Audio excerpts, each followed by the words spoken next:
On a eu la chance d'aller à la rencontre des Français de Toronto, qui sont évidemment des francophones dans un monde anglophone, contrairement au Québec. On a pu parler de leurs questions, leurs enjeux, notamment leurs enjeux d'éducation, qui sont beaucoup plus proches que de ceux de nos Français des États-Unis. On a eu la chance de parler à une universitaire ici qui travaille justement pour le département de l'université francophone, qui nous a raconté notamment la difficulté pour la communauté francophone du Canada et comment la France aussi est un pont entre les deux.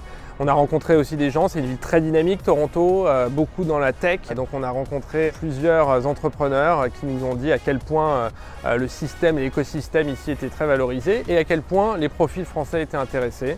Comme toujours, les Français de Toronto sont différents des Français de Montréal ou d'Ottawa et ici on reconnaît ce caractère à la fois très libéral, la ville très cosmopolite et leur capacité en fait à se mélanger aux autres Européens et pas uniquement avec les Français.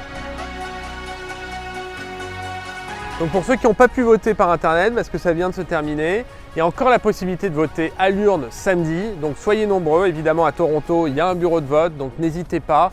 On peut aussi prendre des procurations pendant encore quelques jours, donc vous pouvez nous envoyer vos procurations pour pouvoir voter samedi.